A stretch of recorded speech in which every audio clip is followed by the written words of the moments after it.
Welcome to the REI Hacker Podcast, where we unlock the secrets of real estate success. Join us as we dive into the journeys of top investors, mentors, and industry experts. And now, let's hand it off to our host, Benson Juarez.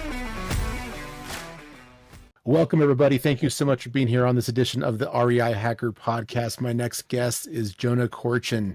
He's a real estate investor, CEO of Safe Roots Ventures, and the host of Scorch the Fears podcast. Over the past 5 years, he's generated over $3 million in revenue by focusing on wholesaling, seller financing, lease options, and subject to deals. Jonah now earns over $50K a month while also mentoring others who are starting off in the real estate business. Jonah, thank you so much for being here, man. I really appreciate it. Yeah, man, I'm really glad to be here too. I mean, we can tell the audience a little bit. We've done this twice now, but we had like an issue with the first time. Me and Benson tried to do this in person because we live in the same city, but then also we went to like the local podcasting guys and they just completely screwed up the audio, the video, everything. So now we got to do this online on our own. Oh, it was but it's a good mess. to be back. You think that when you're going to hire professionals that you're going to get a professional product, and that just wasn't the case. Well, whatever. We're here now. I'm excited to be here as always. Always glad to talk to you, Benson. I mean, we run a meetup together, I'm excited. You were absent on the last one. We had a pretty good turnout. We had a guy there that was talking about self-directed IRAs, which isn't the spiciest of topics, but I learned some things, and I think it was pretty valuable content. Yeah. No, I'm excited for it. Yeah. I couldn't make it because I was traveling, but yeah, I'll be there next month. Awesome, man. Well, you're having a ton of success, but your path to real estate really began after your term with the Peace Corps as a volunteer in the Dominican Republic, and you returned back to the U.S. kind of feeling lost, like there was something missing, but you found new purpose through wholesaling and seller financing. Tell me about that. What happened in that situation that made you kind of rethink some things? Well, I mean, I just came back. I didn't really know what I wanted to do with my life. I always had an entrepreneurial journey or feeling, right? I wanted to do entrepreneurial things. And I don't know. I just didn't know what to do. I tried all sorts of stuff. I was watching Gary Vee doing yard sale flipping, and that was a terrible business. My mom still has a bunch of her all my yard sale stuff in her attic, and she's like, "When are you going to get rid of it?" And I'm like, "Sorry." So you tried to do a yard sale. You actually went that path. Yeah, interesting. I still see those with him. He still promotes them. Yeah, it just was not. I was like, this is not how you make actual money. Like, I'll make like $20 or something like that, right? It's better than nothing. But like, I was like, there's got to be a better way. So look into all sorts of stuff, stocks, research Warren Buffett, but eventually went to a real estate meetup, right? And I found it super interesting, right? I'd heard about real estate through Rich Dad Poor Dad. I'd read that book, but it didn't really click for me back then. And then I started talking to people. I'm like, this is all great, but what do you do if you don't have any money? And then they're like, oh, you should do this thing called wholesaling. I'm like, okay, we can try that out. That sounds like a really good, like, actually, I was like, I love that a business idea. That I think I could do. Because all it is like how well, like, I just need to be able to relate to people. The product is already there. I don't really need to know anything about construction because I don't know anything about construction. I just need to be good with talking with people and be willing to cold call, right? So I just immediately started deep diving. That was when Max Maxwell was huge. So I started following Max Maxwell. I got introduced to Jamil's content. He eventually signed up for Astro. Then through Astro, I got introduced to Pace, signed up for Sub 2, got really, really involved in these communities, started making a ton of money, and the rest is history. Nice. So do you think that you would be where you're at today if you hadn't like joined those masterminds? Were those kind of key things that will help you succeed? I doubt it. I feel like it would have taken way, way, way, way, way longer. Personally. Yeah. Like I think education is the most valuable thing you can spend money on, right? It's learning how to do stuff, right? So no, I don't know where that might be. I would have just, I don't know. I might just still be cold calling. Who knows? Did you go to college? I did. What was right before the basic. What was your degree in? It was poli-sci and econ. Okay. You didn't see a There's a double. future in that for you at that point, or because that doesn't really typically fit into the entrepreneurial world. Not really. I mean, I just went to college just because that was like more of what my family raised me to do, Yeah. right? And then I didn't really get introduced to entrepreneurship really until the end of college, I feel like. My friends started giving me books like Think and Grow Rich, um, 6 hour work week, or what is it, 4 hour work week, and like you know, how to make friends and influence people, like all of those types of books. And then that got me on it where, because before that, I had just grown up and I was taught that money is the root of all evil type of stuff. And then I realized eventually, I'm like, no, not really. It's just an amplifier of whatever is, right? So when I started realizing that, I was like, well, then if that's true, then if I could be good and have a lot of money, I want a fuck ton of money, right? So Yeah. like, I just kind of realized that. But I was already going into the Peace Corps and it was something I wanted to do at some point anyway. So it felt like the right move. And so yeah, that's like what we did, and it's where I was just like, I want to do that, and it's sort economics relates to my degree a lot. I think I understand things better. I can kind of see how markets are changing. I feel like a little bit more. Maybe I would have learned it along the way, but I feel like I understand interest rates a lot better and like what probably will happen with politics and how that'll affect my business than like what a lot of people see. Right. Like I don't know. Like when I talk to certain real estate investors about politics or like economics and stuff, I'm like, you guys have no idea. I don't think you guys are really cued in to what X will do to Y. Right.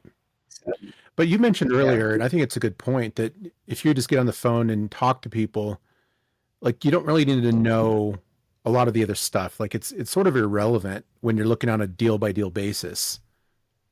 yeah, because I think that's the most valuable part, right? Is the person who could find the deal. I think Mhm. that's the hardest part about real estate is finding a good deal. I don't think it's that very hard to find money if you have a good deal. I don't think it's very hard to do anything as long as you have a good deal. Right. But a good deal is pretty broad, right? Because a deal to me is not a deal to you. Yeah, and And it also depends on what your exit strategies are yeah, and the exit all that stuff. strategies vary, right? That they're all across the board. Typically people think a good deal is something you can get at a discount, right? You can get a Yeah, certain percentage below market or below after repair value, and that's a deal. But yeah, one of your newer strategies after you really nailed the wholesaling business was creative financing, seller financing, and subject to deals. And a lot of times people like to do those with zero equity because they don't want those people to have any options, and they don't typically don't fit into the bucket of like a cash offer wholesale type deal. But it will work as long as it can cash flow. yeah, 100%. Yeah, I mean, I think people need to just be with sub twos. People need to be careful, but like seller financing, yeah, if you can make stuff cash flow a ton, because single family rentals, I've soured on as time goes on. I've owned three now. I'm about to give one back, and I'm like, I don't like this as a business model. Mm, Like, you make money on single family rentals owning them for 30 years, but other than that, it's like if you're trying to get rich quicker, it is not a. It's a good retirement vessel. It's not a great uh, like income generator, right. right? It's cool when you sell it for when you bought it for 400 grand and you sell it for 1 million, right? But other than that, I don't I don't like them that much. So I don't do as many often unless I get a banger of a deal, Right. right? Sent to me. It has to be like a no brainer. Otherwise, I just stick to wholesaling and flipping. I want to start doing much more multifamily, like more units, because then that starts getting rid of the problems that you deal with single family. Like if somebody leaves, if the tenant leaves, you're already done. You don't have income. It's just like much more of a hassle, in my opinion. Yeah. It can be. I mean, especially if you self manage. But if you're paying Yeah, 10 or 12% to a property management company, they can take the brunt of those headaches. But then you're just cutting into the little profit you were but then at already that point, getting. how are you making any? Yeah, how are you making any money then? At that point, you know what I Yeah. mean? Like it's just like I'll take my best deal that I have right now. It's a sub two in Colorado Springs, right? I'm cash flowing $450 a month on it, right? but I had to put in 50. I thought I was only going to have to put in 20 grand. I had to end up putting 50 grand, right? So ended up being like instead of like a 20% cash on cash, it ended up being like a 9% cash on cash, which is fine. It's okay. Like rents will go up as time goes on. And my mortgage payment will stay the same. But it's just like, I just don't understand how people are making money only owning single families. It doesn't even make sense to me. I'm like, why are people not? Because I like, for instance, for me, like I'm still, my main goals right now is to grow the wholesaling business enough where I'm just less involved. I want to be like 10 hours a week involved in my wholesaling business. And then I'd rather spend like 30 to 40 hours looking for bigger multifamily deals or like raising capital for bigger multifamily deals, whether it's like 10, 20, 50, 100 unit deals, right? That's more what I want to be doing right now. I think I could start raising money for it. I think I would do that on the side, but I need partners who I trust as operators, right? Because I think I'm pretty good at raising money, but I don't know many operators I 100% trust yet. Yeah, that can take some time, but once you get into it, there's definitely a lot that you can do there. Have you heard of the Alliance? It's Tim Mai's group. No. Do you know who Tim Mai is? No. Filipino guy. He's out of Houston. He was in the family mastermind with me for many years, and he got out and started his own mastermind in the multifamily space. I went to that last year I want to say it was October. And it really opened my eyes up to the possibility of being able to, be a fund manager, which I have since started my own fund. But being in the room with all the people who are doing the fundraising and capital allocation and, the operators, you see all the different perspectives. I would definitely recommend you check that out. There's probably one coming up here, next few months. Another thing you might look into is a company called Avestor. It's a technology platform with a mastermind, all tied together, and they help you start the fund. They do all the SEC regs. They give you the technology platform to manage the fundraising and, all the reporting and stuff you need for investors and keeping everything compliant. So two things I would recommend you look into if you're serious about multifamily. Okay. Yeah. I need more time. The issue is my wholesaling business takes up a little bit too much of my time. Mm-hmm. I think it'll always, as long as I own a wholesaling business, it'll take up some of my time. But I really need, like, I've still got one guy who can close pretty well, but I need to have like 3 to 4 consistent closers, which is kind of hard when the economy keeps shifting on me. It's making it harder to sell deals right now. I would think I would have been doing a lot better if Trump didn't do any tariff stuff. So I would have been like, all right, I think we can like start hiring a lot of people now, but I like how you said that the economy is shifting on you. Like it's holding a grudge against you. I mean, it feels like it, It's like, what the fuck, guys? Could we just not do anything? Yeah, for a little bit? this Jonah guy is getting too big of a head. Let's knock him down a little bit. Let's make it. And that's why I was talking to you, like, where it's like, okay, I was hitting like 80 grand months right before it, and now it's like 40 to 50 because it's just harder to sell deals. I'm like, this is super annoying, but whatever. Like, it is what it is. I just have to adjust my numbers. It's fine. I mean, most people would be ecstatic to be making 50 grand a month, even in revenue, but it's just still annoying, So is there a lot of costs involved in your business? What are you spending money on? I mean, what I spend money on is mostly employees. By far is the biggest cost. I would say VAs, employees, wages. There's some software costs too. I've been reducing software costs as well. I do a lot of social media stuff. That's like a decent amount every single month. But yeah, so I've been reducing costs because I feel like I've been spending more money than I need to be spending recently. But yeah, there's not that many costs. Like if I start really cutting and going to like bare bones minimum, could probably be hitting something like probably like 40 to 50% profitability. Probably 40 is like the max I could get to. Really good. Which is high. That's better than most industries. It sounds like some of the variable costs too, that is like the commission splits you would do with the closers. And that's only on a deal by deal basis. Yeah, the commissions is like the main thing, right? Like, I mean, I give away 30% of my revenue just to closers and dispo together, right? So immediately off that, then I'm getting 70%. I'm probably spending 40% on OpEx. And then that's like, I'm running at like 20 to 30% profitability right now, right? Mm-hmm. But yeah, it's like where I'm at right now. Yeah.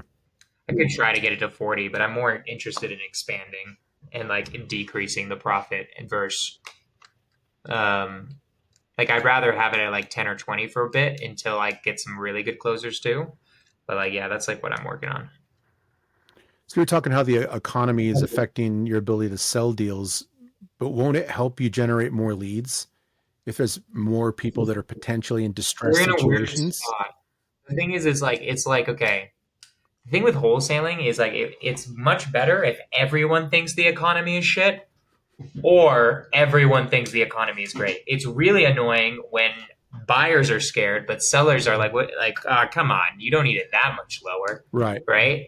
There's a disconnect still. When there's a disconnect, that's when it's the most freaking annoying.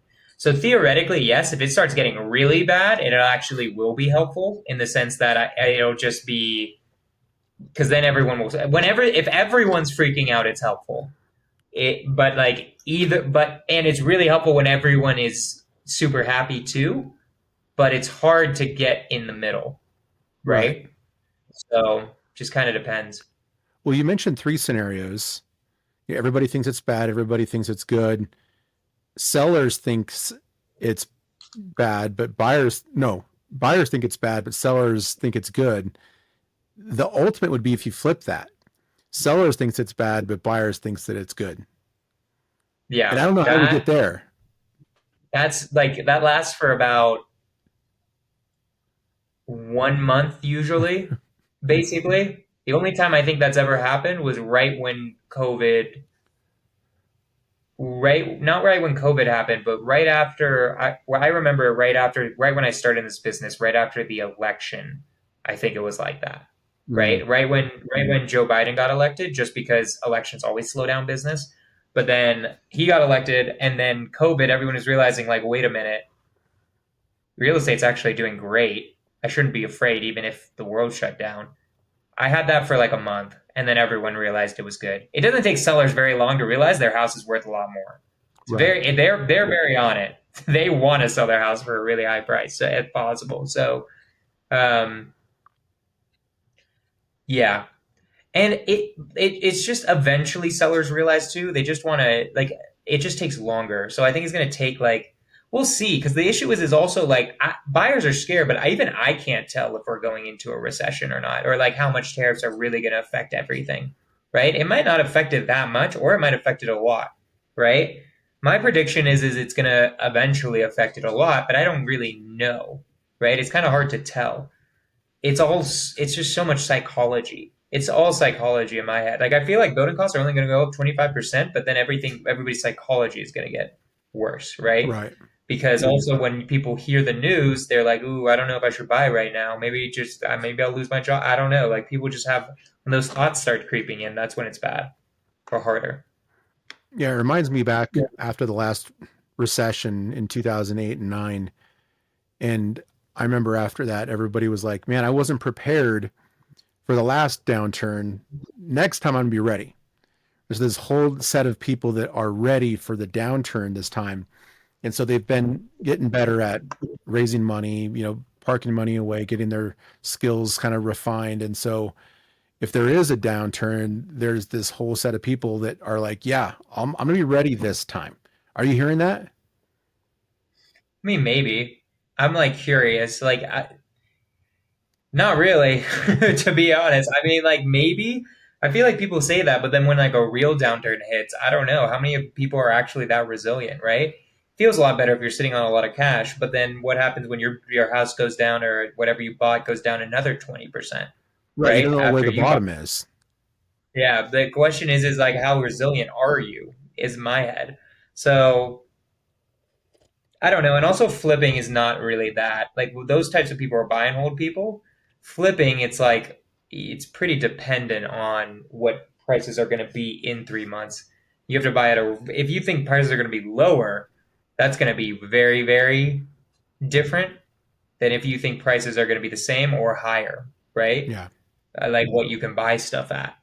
Like right now, I think most flippers are just kind of thinking it'll be the same prices. I don't think they're thinking there'll be much growth nor contraction based on the way they're buying right now, right? But we'll see. I don't know. I don't want a year long project right now. I'm starting to do flips and I want to do just 3 months and I'm out Right. personally. So So those are I the don't two know. strategies when we're thinking about, discounts, right? Yeah, Flipping and wholesaling. What about seller financing or sub two deals? How has that that'll pivoted always since? be those will always be the same, right? Like the tariffs aren't going to affect those that much. If you can find really good seller financing deals and very good sub two deals, it'll work out. I think the issue is that when people do those deals, I feel like they're not you have to have it where it works as a long-term rental. That's what I think everyone screws up. Yeah. Something I wish I like in my opinion, I think Pace should teach more is like, look, don't do this unless unless it works as a long-term rental. It's just like you can't rely on one exit strategy, whether it's a wrap, lease option, whatever it is. You got to be prepared to have several exit strategies, Hmm. right? Theoretically, you should have that for flips too. Where I do flips, that's impossible, like the Bay Area and Sacramento. But ideally, you want to be buying cheap enough where if worst comes to worst, you turn it into a rental, right? That's very hard to do. You're going to be competing against people who don't want to do that, but that's actually how you ensure you're always making money, right? So, yeah, I don't know if that answers your question, but yeah, Yeah. I mean, that's it basically it. sounds like the answer is it depends, right? It just Yeah. depends on the situation. Do you know anybody in the business who you looked up to who was doing like a lot of volume and you're like, okay, we just follow what that person's doing. Are you watching anybody right now who's making some big moves I mean, for wholesaling or for flipping, or what do or you mean? anything really? Any strategy? I mean, like, I think this is the best time to start doing buy and holds, right? I'm just much more pro doing multifamily nowadays. Like, I don't know. Like, it's kind of hard to tell. Like, I understand why people do single family. I have money resources thanks to single family that I wouldn't have. So, like, I feel more comfortable doing multifamily. So, it's kind of hard for me to just be like, jump into it, right? But, yeah, I don't know anybody who's like specifically making big moves. Like I what's happening right now is people are just getting cautious. It's not a recession. It's just people are getting like a little bit scared because of all the stock market stuff, all of the other stuff, right? I don't Hmm. know if it's going to actually turn into a real recession, but we'll see, right? Like I don't know. Like it's just hard to tell. And when things are hard to tell, that's the worst for a wholesaling business. The best is when everyone agrees on whatever the hell is going on, whether it's bad or good. What's the worst is when people aren't sure what's going on, because then people just stop doing things, Right. right? So, Well, it certainly yeah, didn't stop some seven ladies from flying to space recently. Like there are people that are still spending cash like it's no business. yeah, of course. I mean, there always is that, right? Like, it just depends on the person, right? Um, yeah, it just depends on the person, depends on the business, right? Like, I'm still doing flips and I'm still doing wholesale deals. It's just an annoying hindrance that I don't know. So, Yeah. yeah, But like you said, time, if you get some time back, you could certainly do that through, getting more closers, maybe a couple VAs in some key positions to take over some of the kind of monotonous administrative work you got to do. But at the end of the day, like in a wholesale business, it's really about sales, right? So you yeah, can't just import that as easily as you can import somebody to do, mundane administrative work. Like closing is a skill. yeah. It's the most important skill in a wholesaling business by far is just learning how to close, right? Hmm. My greatest challenge is getting really good closers that don't immediately leave because really good closers are hard to keep too. So it's a challenge, right? Like it's my new challenge, right? Of like what I'm trying to do with like my businesses and all that type of stuff. Yeah. Yeah. So have you had anybody come in and like steal your IP where they came in, you taught them everything, and they're like, man, why am I giving Jonah 70% of the money when I could go do this myself? Well, I mean, in real estate, the cool thing is I kind of want you to steal my IP, right? It's more likely you'll do a deal with me if you steal my IP, right? Other than like stealing my buyers, that's like that's not only my real, in my opinion, that's my only real competitive advantage. There's so much knowledge out there that I'm going to just be served better by just giving you the knowledge for free, you doing it, and then coming back to me when you needed the deal sold, right? Right. So for instance, right now I just started a Discord community where like I'm doing a Zoom almost every single day where I'm just teaching something different either in wholesaling real estate, flipping real estate, or just real estate in general, right? And like I just want to teach everyone in there for free how to do this business, right? And then my goal is to hopefully do deals with these people and then also sell some of my other products. You know this, I have a CRM product called Simple Send. Basically, it's my CRM, exactly how you would need it if you want to start this business, right? And I've got like 55 users on that right now and really want to grow it to 100. I feel like that would be a cool goal to double it. And the only way to do that is really start a community of wholesalers who are all using it together. So there's a lot more collaboration in real estate. There's not really a way to steal IP, in my opinion. There's too many resources out there. Everybody knows what to do. Right. So I think it's just kind of a dumb thing to try to hide the IP of real estate. You should just teach it and make it happen. Yeah. I've heard horror stories though, and maybe I didn't frame it the right way in saying selling IP. It's more like the investment into that person, like spending a bunch of time and money and effort helping them, level up, and then them just kind of being gone. And so that investment didn't turn into anything except for the deals you got out of them while they were still with you. I mean, I just feel like it's just kind of that is the way it is, right? Yeah. Like, I mean, I'm not going to restrict anybody. Like, I kind of want them to eventually leave me, If I got 20, 30, 40 grand with you, hey, amazing, right? Like, I have a student, right? I had this guy who paid for coaching. He paid me 6 grand. We ended up doing like 35 grand in wholesale deals together, like 35 grand to me. So like I spent a couple Zooms with him for 45 grand of profit. That's worth it, right? Like it just depends. Like, and then now he's doing his own thing, right? And it's just a win-win all around. I don't know. I think people think of it too much like me. Like I think I don't know. I don't mind spending time with people.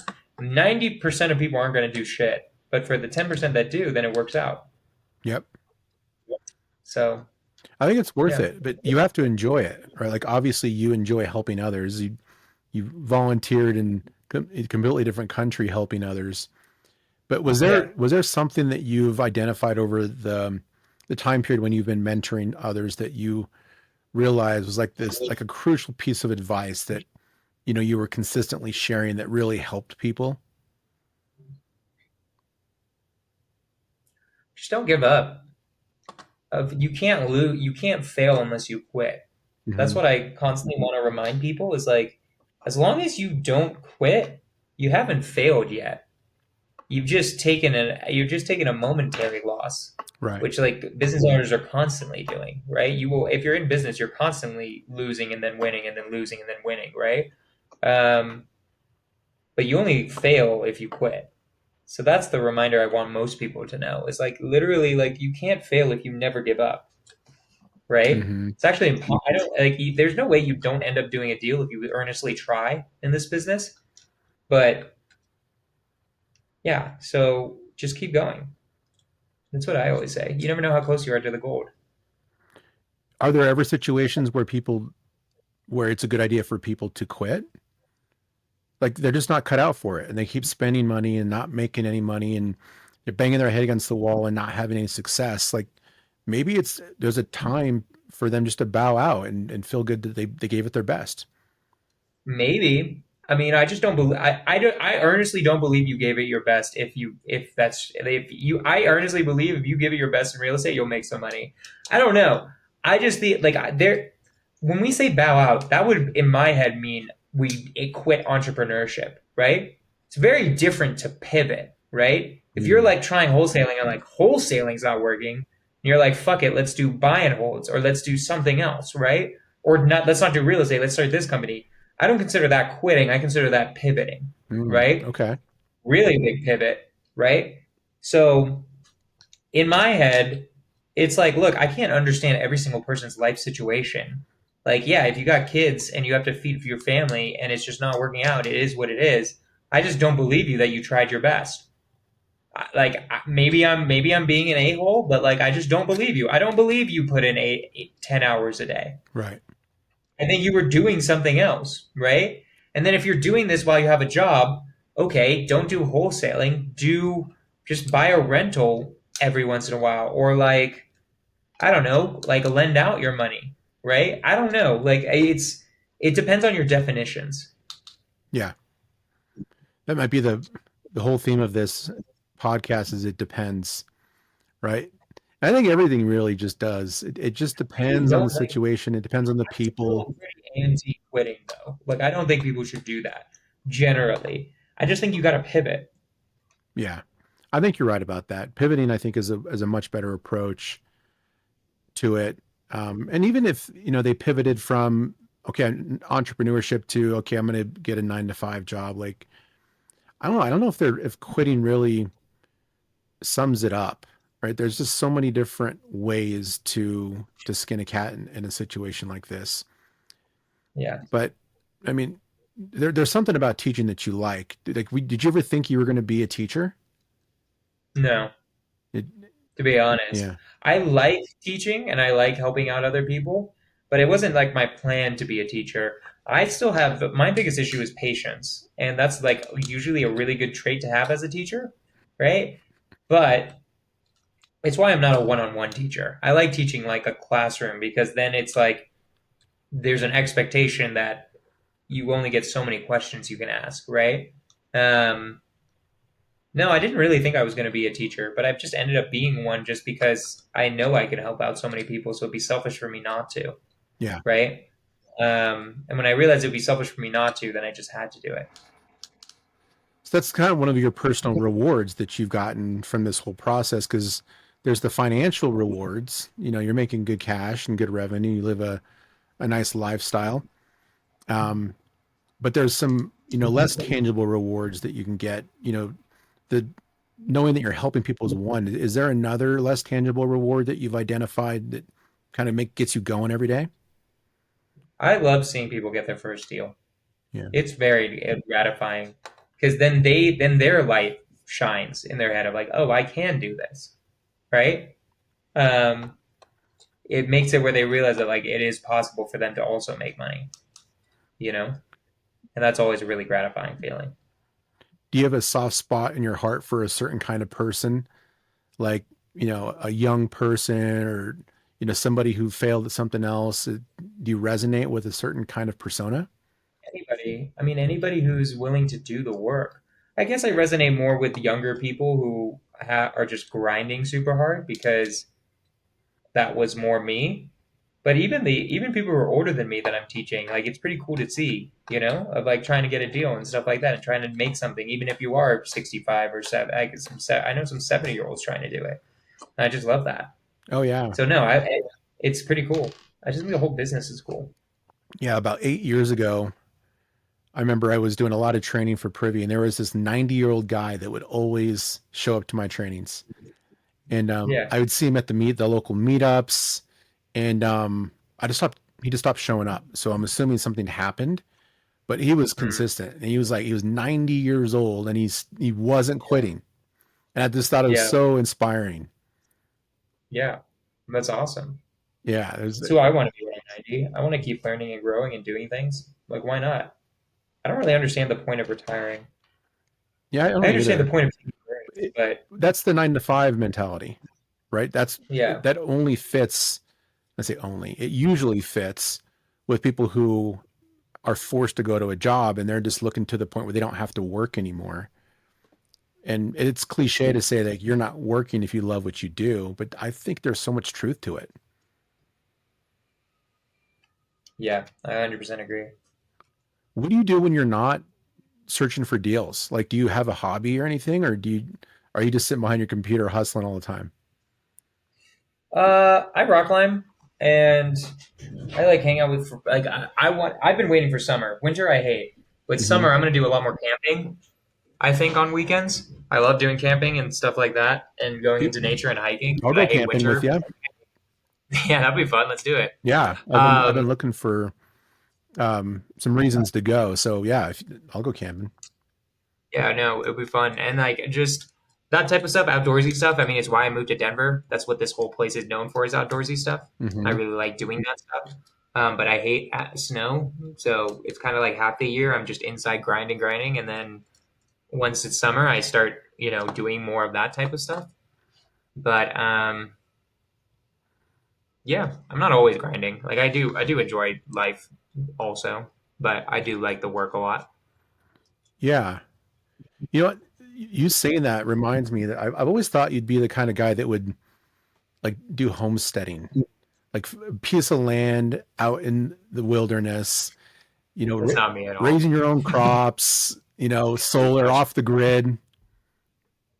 No? No, definitely not. No, I'm a city boy. I need to be able to get a DoorDash at 12 p.m. at night type of guy. I had a guy on the podcast some time back, and he teaches this process of homesteading, but turning it into a business. And so he teaches this whole way of finding a piece of land. And he started off doing it in Canada. And I think his name was Jamie Friesen, something like that. That's And he's got like 8,000 students, like worldwide. And that's cool. he's got the book on exactly how to go and start your own business. But his business model was basically like short-term rentals. So, but Hmm. the short-term rental could be a piece of land where you put up a tent, or it was an A-frame, or it was like a little lodge, or roll-on tiny house onto the land. And so he made a lot of money just finding the land and making it so that people could go there and just get away from it all. That's pretty cool. I like that business model. I would do. I would. I'm not passionate enough about that type of stuff, but I would go like do that for a weekend. Yeah. You know, that'd be fun to just check out for a weekend. There's so many interesting businesses out there that people do. I got a guy that pops up on my TikTok feed, and he highlights like an interesting business, and he'll find one and he'll talk about how it's making money. And the whole point of it is to show like there's all these different ways that you can be successful in business, and it's not always the traditional route. And Yeah. one of them, I don't know if it was him that brought up this one, but this one just kind of popped in my mind. It was where you can go to a ranch and just like basically learn to be a cowboy for a week. Hmm.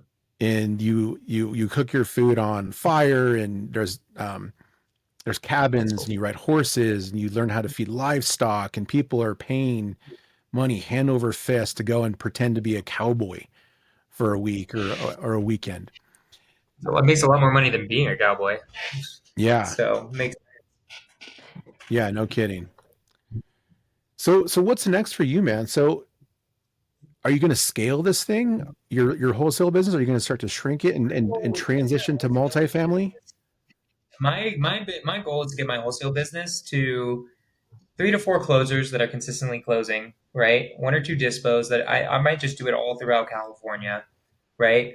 And then just have that bring in like like maybe like 30, 40 grand a month to me.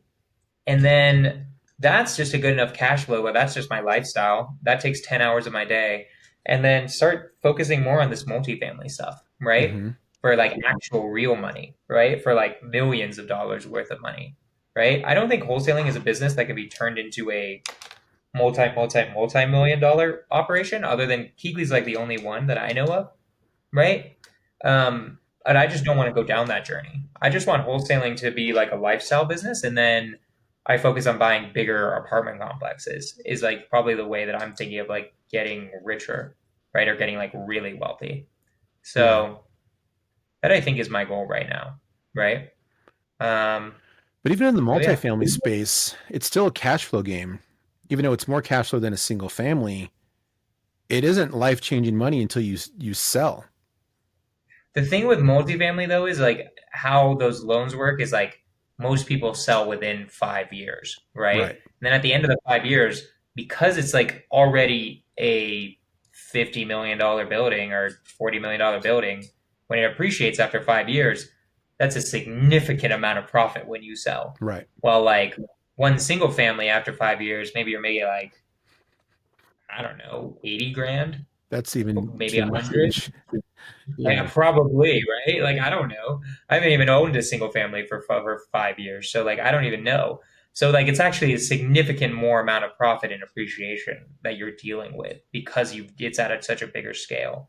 So, it's just different. So when you're talking about multifamily, you're talking about being a general partner in finding the asset, raising the money. I would rather just raise the money. Like, I could be the one also finding the asset, but I'd rather just be raising the money. I feel like I could just do that all day pretty easily, Yeah. generally speaking. Yeah, I mean that's the hard part with fundraising. It's harder to become a general partner if all you're doing is fundraising. Operationally, as a general partner, that's where you can get a good chunk of that GP piece. Yeah. You know, that 20 to I 30%. don't want to operate shit. Yeah, but you can That's make a for case sure. for it though. If you've got someone who's really good at operating and just doing the day to day, and they don't have any fundraising skills, then you can make a good case for being a GP on that. Yeah. Otherwise, you're looking at potentially like, commissions or, having a piece of a limited partner. I think it depends on how much you raise. Yeah. If you raise all of the money, Mm-hmm. then it's different. Sure. It just depends on how much you raise. If you're only raising like $1 million, that's fine. It's different if you're raising 10, $15 million, right? Yep. So it just depends, I feel like. And everything's negotiable in the end, right? Mm-hmm. So I don't know, it just depends. Do you have a good sphere or influence in that accredited investor space? I could use more, right? Mm-hmm. Like I've raised a lot of money from non-accredited investors. I have a few accredited investors who I think would invest with me, right? Um, but I could definitely use more. I could definitely use knowing more rich people who aren't as business minded. I have a few friends who are doctors and stuff like that, and I need to talk to them more, to be honest. Yeah.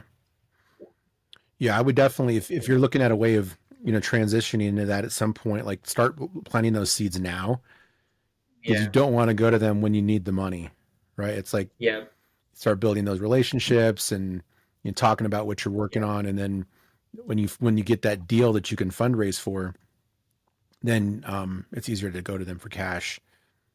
No, I agree. So are you going to start a fund?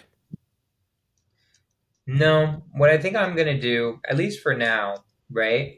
Because unfortunately, the time balance is way more wholesaling than what I can put into multifamily raising. Mm-hmm. I want to switch the time balance, but for now, what I would do is and I have a few friends in Multify, Vino Jetty's community. Yep. I'm like, just when you have your next project, I'll just be a fund of funds person, right? Yeah. I'll just raise like $1 million for you.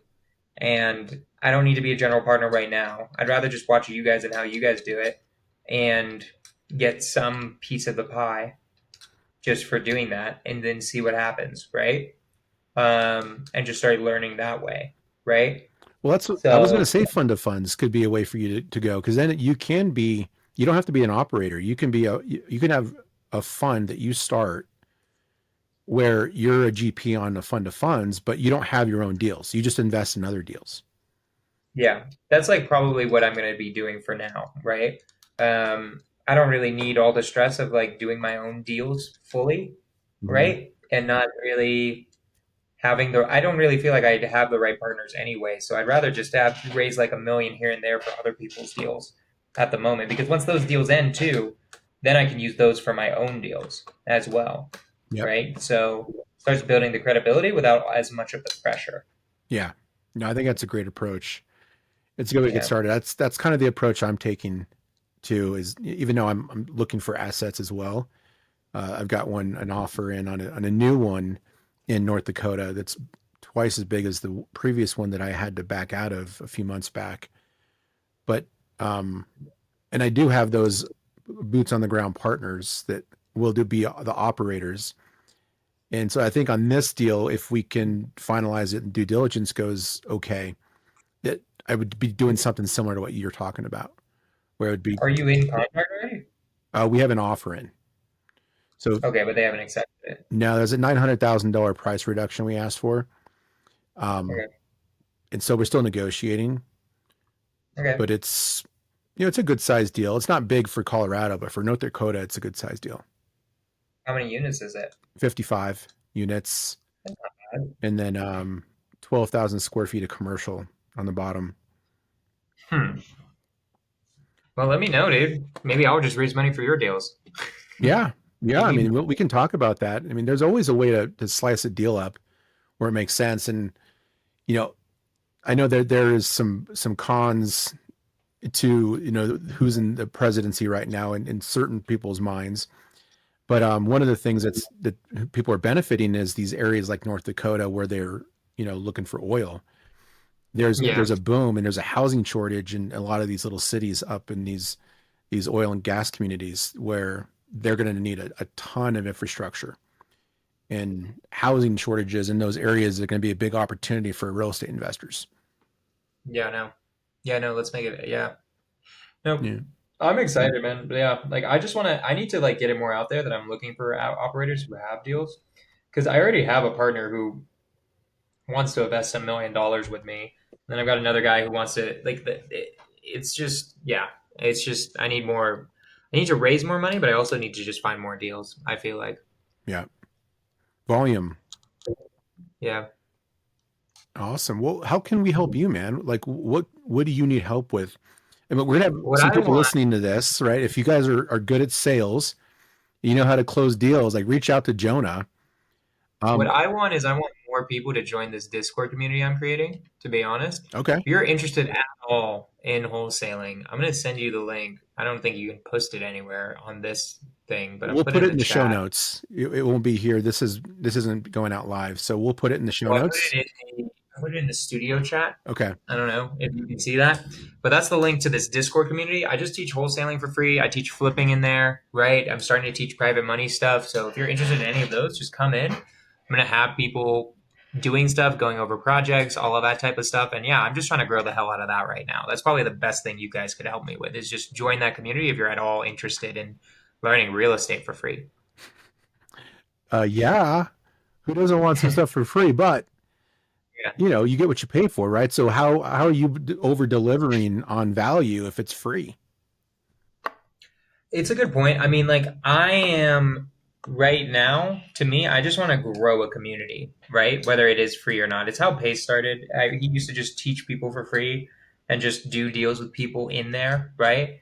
So, uh, I just think it's a good place to start. And eventually, maybe I'll have a paid community. But, like, right now, like, what I do, I'm just doing like an hour to 2 hour long Zooms every single day, right? Just Wow. teaching people what they want to learn. And yeah, I just want to over deliver value to people so they like really get as much as possible out of this community because I really want to eventually grow it and turn it into something really cool and really fun. Because this is like that's the part I enjoy the most. Are you building a vault of content that people can access? Like, are you recording these? Because maybe they can't show up when you do them live, right? I am though what's gonna eventually be like I mean, so far the Zooms are kind of like you wouldn't really need to see it unless you showed up anyways. But when I like the score, redoing the Scorch method. I'm going to turn that into a Zoom series. That I'm going to resell probably as a course. That'll Mm, probably be like a $500 course. So it'll be free if you show up every single live, but then you're going to have to pay if you want it all structured together. right. And even $500 is like Nothing. compared to other programs and that partnered I up. might be undervaluing myself. I don't even know, but like it's just I'm just like, Well, if you're it's giving stuff whatever. away for free, then Yeah, the only thing you would do is like you pay people to show up. Like, I'll give you $100 if you come. but I'm not going to do No, that. exactly. I don't. Yeah. But I don't know. I just really want to help people, and like not everyone can afford the $8,000 or $10,000 it costs to join like the communities of Pace and Jamil, right? And also, that's not where they started. They didn't start with paid communities. I know Pace started by teaching people for free Yeah. online and in person, right? So I'm just copying their model. Basically, how Pace said it was keep doing it until people are offering you to pay you so much that eventually you have to. That's like where I'm going for. I'm going Right. to do it for free until there's a certain point where it's impossible, and I need to be paid just so that we reduce the amount of people I'm teaching. Yeah. Yeah. That's a good like tipping point there where you get to a point where like, you can't afford my time. And I've had people offer to pay me already. It's just they all want one-on-ones, and I hate doing one-on-ones. I've learned I don't like teaching people one-on-one. I like doing group Zooms, Yeah. right? To just get as much out there as possible. So Awesome. Well, we'll put that link in the chat for them to reach out. What if people have deals and they want to send them to you? Can you help them reach sell them? out to me on Instagram. Just reach out to me on my name, Jonah Korchin, on Instagram. Okay. Awesome, man.